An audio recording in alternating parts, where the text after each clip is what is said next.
Let's cut the bullshit. Most of these websites said I should not enter due to privacy, but I did anyways. I took one for the team, fellas. Tier 1, SpaceJam.com. Unfortunately, it seems this website has now been redirected to the new Space Jam movie that came out a few years back. New Legacy or whatever the fuck it was called. It wouldn't let me enter, and when I bypassed the security pop-up, I seem to be in a infinite refresh loop. Rest in peace bank account, because they definitely stole something from me. I did end up way back machining it. That's what you're looking at on the screen right now. The site was originally made back in 1996 to promote the Space Jam movie. It includes credits, coloring pages, behind the scenes photos, games, things like that. Shit that would interest a kid about the Space Jam movie. Thisman.org. Upon visiting, you're met by a page that asks, "Ever dream this man?" The history tab tells you a little story about a well-known psychiatrist who has a patient who drew this face and said it was a man she didn't know that repeatedly appeared in her dreams. And so the psychiatrist keeps the drawing on her desk, to which another one of her patients notices it and claims to have a similar experience. The psychiatrist goes on to send the photo to some of his colleagues, and it spreads from there with multiple people across the world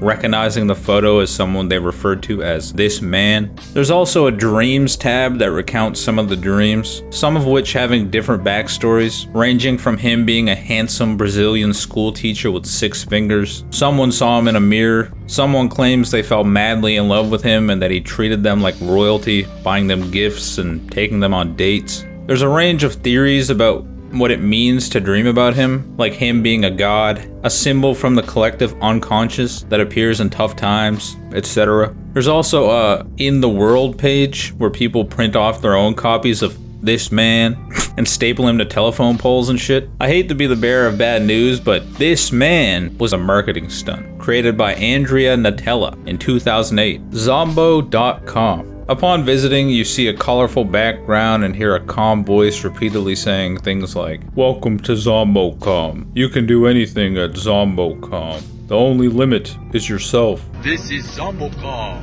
and welcome to you who have come to Zombocom. The site has no interactive features or real content. You literally can't do anything. As of this year, the website has been fully revamped with AI generated music, with the original audio being replaced entirely. There's a paragraph at the bottom that states that the website has recently changed management and the new owners are interested in purchasing the content that was on the original website, followed by a link for whoever to reach out. Unfortunate end. SaveWalterWhite.com. If you've ever watched Breaking Bad, you already know about this one. Shortly after Walter is diagnosed with cancer, Walt Jr., or Flynn for the hip crowd, creates this website explaining the situation and giving praise to his father and asking for donations for his surgery. The donation link is routed to AMC.com. I'm not going to give any more of an explanation than that because I don't want to spoil Breaking Bad for those who haven't seen it. But yeah, save Walter White, people. Donate down below, people. Save the man with a plan. I am the one who knocks. Tier 2, PMICho.com/toast. A wise man once said, "Strawberry Pop-Tart blowtorches."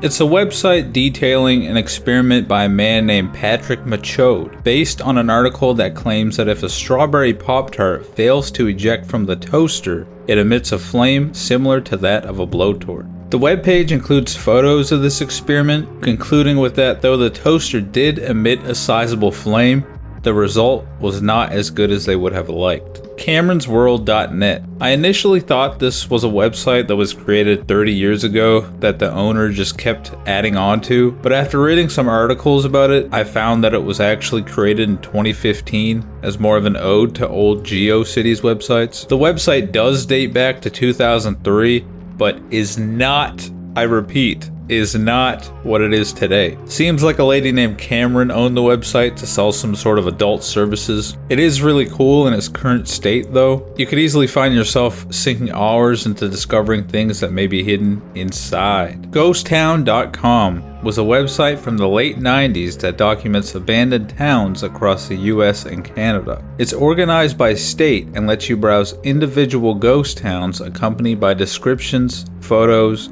historical notes explaining why they were abandoned to begin with, like mines being shut down, railroads changing routes, or local economies collapsing. The site also includes tapes you can order, as well as a thing called Ghost Town TV, which is what the site names an internet television channel. There's a page where you can get a quote-unquote ghost town expert to come to you that offers two fellas to come to wherever you are to give lectures for $100 an hour plus travel expenses. Half tempted to fill out this form, can't even lie. There's also a bunch of videos and things you can download. Genuinely an interesting site if this is your sort of thing. Freddy Fazbear's Pizza Official.weebly.com is just a fan-made Weebly page made to look like an official FNAF company website. The whole thing is basically a roleplay lore project. It presents a fake history of Freddy Fazbear's Pizza, animatronics, and incidents as if the company actually existed, mixing game lore with fan-made ideas. It also included a chat page. Seems like it's been untouched for some time now. TempleOS.org. TempleOS is an operating system created entirely by Terry A. Davis. He built everything in it from scratch, including its programming language called Holy See. Davis believed he was communicating with God and said he was instructed to build a third-party temple in the form of a computer operating system. Because of that, TempleOS includes a lot of religious references, including a built-in Bible and other religious-themed tools. After his death in 2018, TempleOS stopped being actively developed. It's now mostly preserved online as an archive, and is often discussed for how unique it is. I'm not going to go too deep into who he was here, but if you are interested, there are plenty of great YouTube videos detailing it. Rest in peace, Terry A. Davis. MillionDollarHomepage.com. In 2005, 21-year-old Alex 2 had the brilliant idea to create a website that's homepage was a 1000 by 1000 pixel grid, being 1 million pixels total that he sold for $1 each. The catch was that you couldn't buy just one at a time, with the minimum amount being a 10 by 10 chunk, which would have been $100. Genius idea, if we're being honest. This is where businesses or anybody with $100 laying around that had something to advertise stepped in.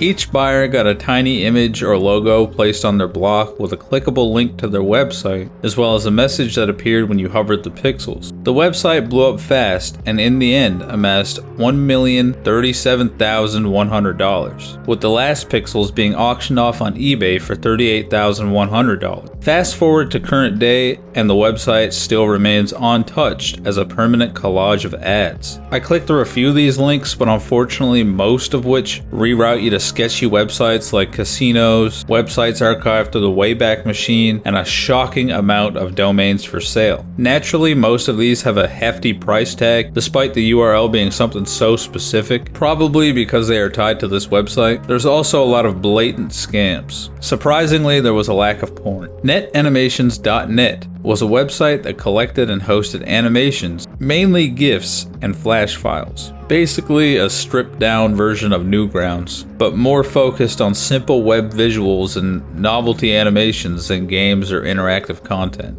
It worked like a library where you could browse categories, download animations, or embed them into your personal websites and forums. These days it's basically obsolete since Flash died, and that whole style of web design doesn't really exist anymore. Angelfire.com/trek/caver. Ted the Caver is written as a fictional online diary from a recreational caver who keeps his identity and exact location undisclosed. He and his friend B discover a small opening in a local cave system they refer to as Mystery Cave. The passage leads them into a very tight section they call Floyd's Tomb, which gradually opens into larger spaces as they continue exploring. As they repeatedly return to the cave and begin excavating it further, they start experiencing unsettling events. They hear unexplained sounds coming from deep inside, including what seems like a scream and the noise of a rock being dragged or scraped. While exploring further, Ted describes finding markings on the cave walls that resemble hieroglyphs. He also identifies the source of earlier scraping sounds as a rock formation that appears to shift,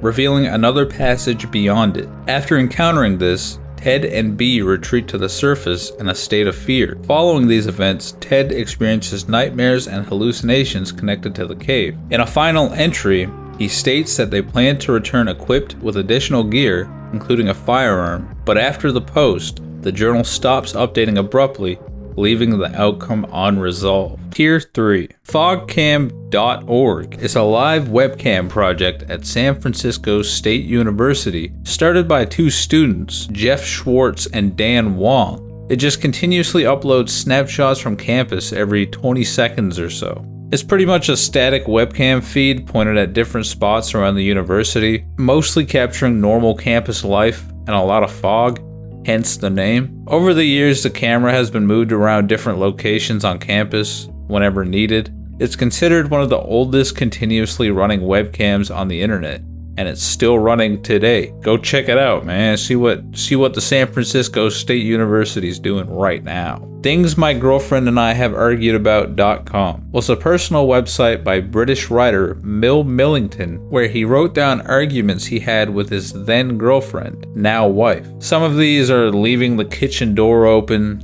the amount of time the writer spends on the computer, the best way to hang up laundry, etc. After it got popular, it was turned into a book in 2002 by the same name. The book cleaned up and organized the material, but is based on the same idea from the site. From what I can gather, the website is no longer being updated. CatholicApologetics.info is a site that collects essays defending Catholic beliefs. It focuses on theology and arguments about doctrine like the Bible, the Church, salvation, Mary, and the sacraments. It's structured more like a reference archive rather than a website, mostly aimed at explaining and defending Catholic teaching against criticism or other Christian interpretations. Animanga.com is a 90s anime manga archive and hosting server run by a single person. It stores anime images, including cell scans, indexes, and old community tools like mailing lists and forums. From what I can gather, it allows you to purchase cells from animes, as well as fan art. I clicked through to the checkout process for this, and it seems beyond sketchy. Now that I think about it, I can't even imagine buying shit online 25 years ago without praying that you don't get scammed. Like, a lot of these are like $300-$400. Could you imagine just being like, yeah, let me just buy something online for $400 25 years ago? DoleCamp96.org is the official 1996 US presidential campaign website for Bob Dole and Jack Kemp. The site contains campaign messaging for the Dole Kemp ticket, policy positions, etc. I'm gonna keep it real. As soon as I opened the site and saw that it was a text-heavy political site, I kinda zoned out. There's some text on the site that says it was originally paid for by the Dole Kemp 96 campaign committee. Both of these people are dead now, so I'm assuming the committee is no longer active. So who is paying for these hosting fees, huh? Con.com. It seems the site is no longer available as of this year. It's literally just a site built for this clip of Captain Kirk screaming Con.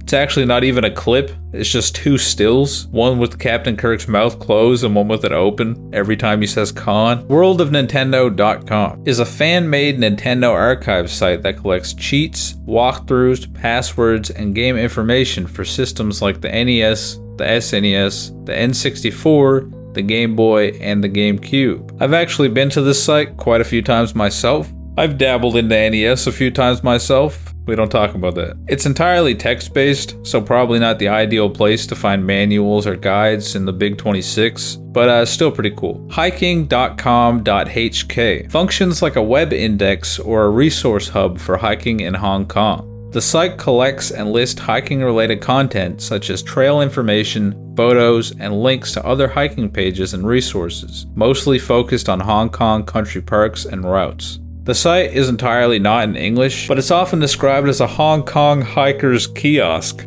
Say that 10 times fast. Hong Kong hiker's kiosk. That's crazy. I'd imagine you could still probably take away a lot of information from this today if you're planning on hiking in Hong Kong. But I am not one of these people, so 04.jp.org.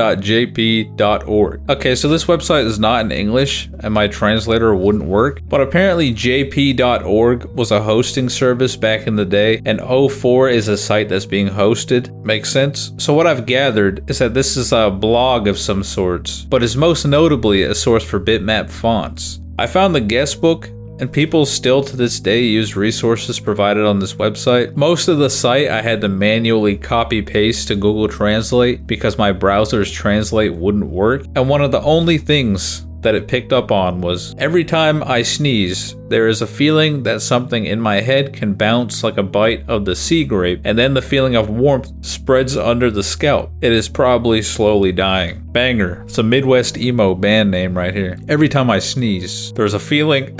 Okay, dude. Tier 4. home.mcom.com/home/welcome.html was the default homepage built directly into early versions of Netscape Navigator in the mid-90s. It is widely considered to be one of, if not the first, real internet welcome pages. Back when most people had no idea how to navigate the internet, clicking the home button in Netscape would send you here. The page acted like a starting hub for new users and was filled with stuff like beginner's guides, featured websites, product updates, tutorials, and what's new on the web sections. It was basically designed to introduce normal people to the internet itself at a time when search engines barely existed. The mcom.com domain came from Netscape's original company name, Mosaic Communications Corporation, before they renamed themselves to Netscape. After the company disappeared, it seems like Mozilla has quietly been keeping this one alive, for whatever reason that may be. AtariHQ.com/TSR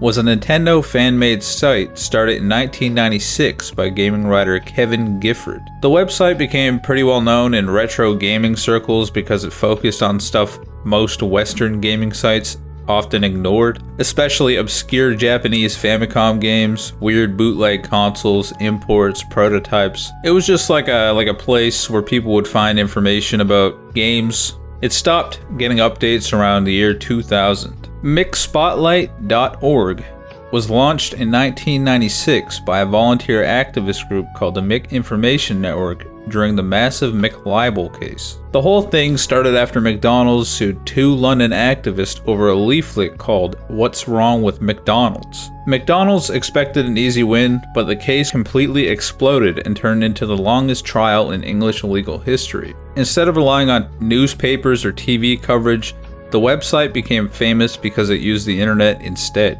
It has hundreds of thousands of archived files from the trial, along with satirical games, posters, campaign material, and downloadable flyers. va.com.au/parallel/x1/gallery/treester/hall1.html. The page drops you into a weird virtual hallway where clicking different doors sends you through looping rooms that eventually place you back into the same hall again. The trick is that the link quietly changes each time, so the navigation never fully behaves the way you expect. The whole thing was made as a parody of the huge virtual reality will change everything hype that was everywhere in the 90s. A lot of the project plays with the idea of getting lost inside digital spaces and endlessly looping through fake choices. WashingtonPost.com/WP-SRV/projects/YR review/year.htm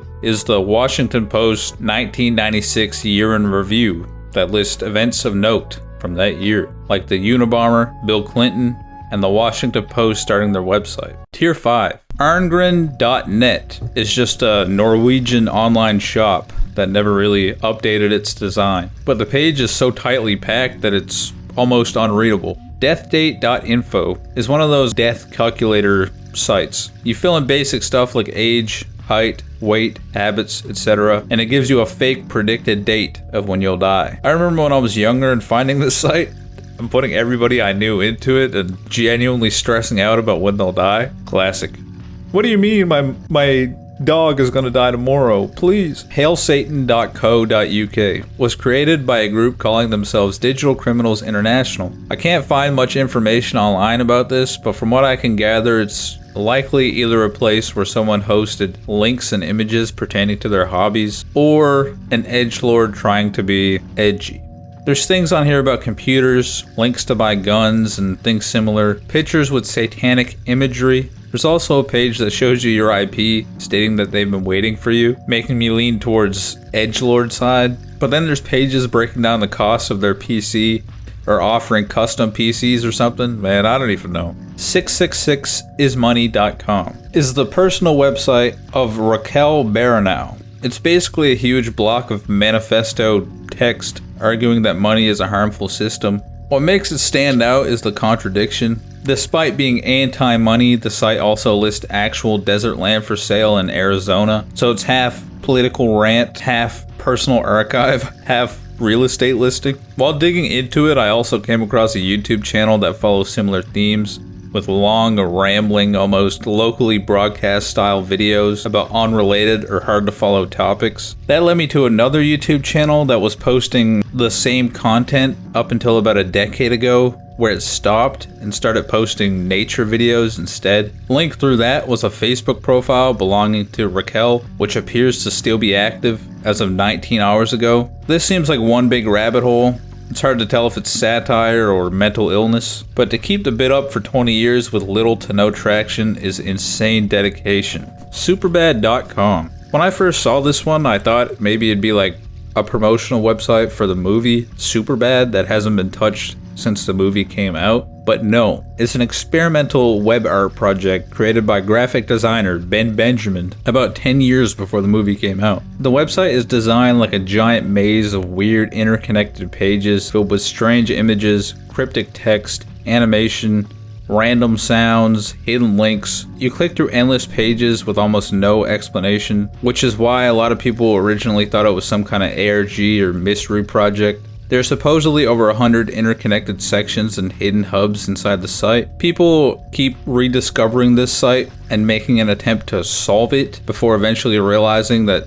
it leads nowhere. Fugly.com. The whole gimmick was basically, look at this ridiculous thing. The site has photos of people that aren't conventionally attractive, strange body modifications, cursed looking pets, memes, and edgy humor, lots of Photoshop. The name itself pretty much tells you what the site is going for. ToastyTech.com/evil was made by Nathan Lineback as a giant archive of angry write-ups about Microsoft forcing Internet Explorer into Windows back in the day. The whole website has a very exaggerated Microsoft is evil tone with fake ads like mandatory Internet Explorer. The site continued getting updates long after Internet Explorer died. The owner eventually shifted into ranting about Windows 10, Windows 11, Edge, tracking, forced updates, etc. TimeCube.2emp.com is a mirror of the original TimeCube website created by Gene Ray. The original site was a giant wall of text where Ray claimed modern science, mathematics, and education were all completely wrong because the world supposedly operated on a concept he called TimeCube.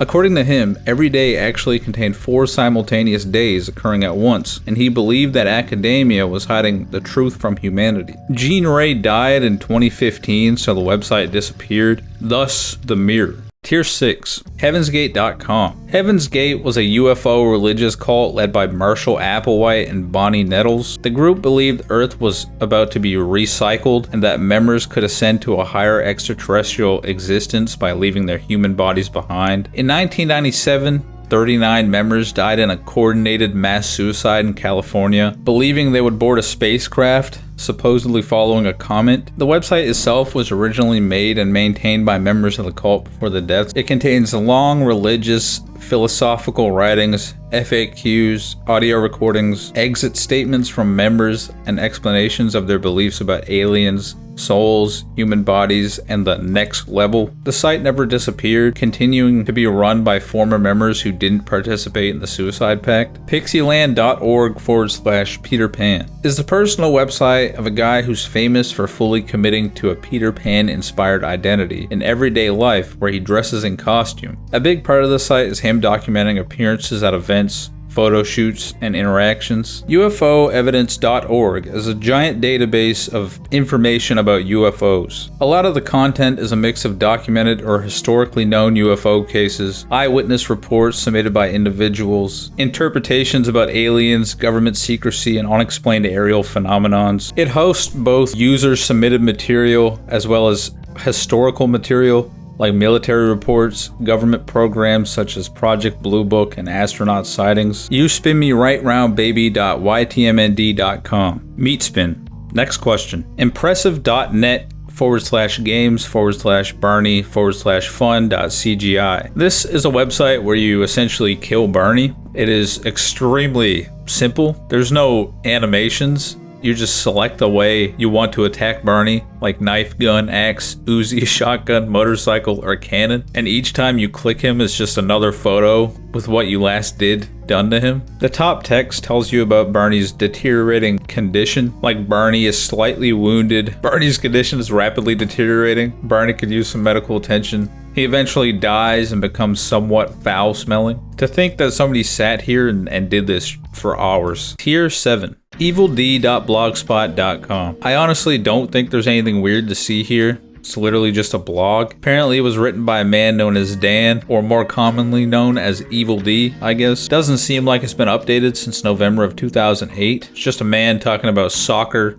things he finds funny, current affairs, well at the time anyways, and last but not least, hot babes. 973-EHT-NAMUH-973.com is another one of those cryptic websites. There's no real navigation or explanations. Most people view this as some weird personal art project rather than an ARG with a goal or story, so there's nothing to really complete or solve in a traditional sense. Tier 8. Sentimentalcorp.org is a website that's pretending to be some kind of company or organization. People always try to frame it like an ARG because it feels like there should be a story or puzzle behind it, with recurring names like Dr. Donnie and Randy Prozac popping up a lot. I found a few Reddit threads that chalk it up to just being some in-joke amongst a friend group made to confuse people. Others think it's possibly a mentally ill person. There's no real definitive answer. I clicked through a couple pages and found Mark Zuckerberg with a penis photoshopped in his mouth, so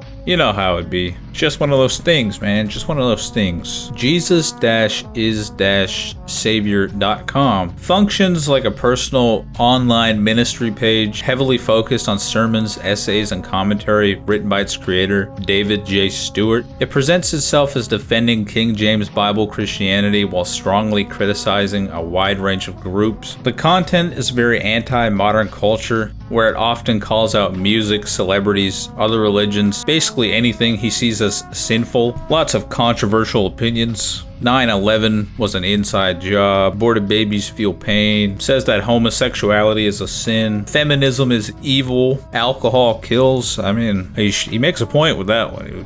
I can't even, but you know, despite what the man says, he's right about alcohol killing people. I found a few Reddit threads claiming that the site is not satire and that this guy genuinely believes what he's posting. The site seems like it's endless. I mean, it seems like he's still posting to this very day. So if you have a couple hours to burn and have fun, man, go to I don't even know what half this shit means, to be honest. I don't even know what I'm reading. Looks like one of those pamphlets you get in the mail. Farming Almanac. Looks like a magazine that I'm gonna buy a tractor inside of.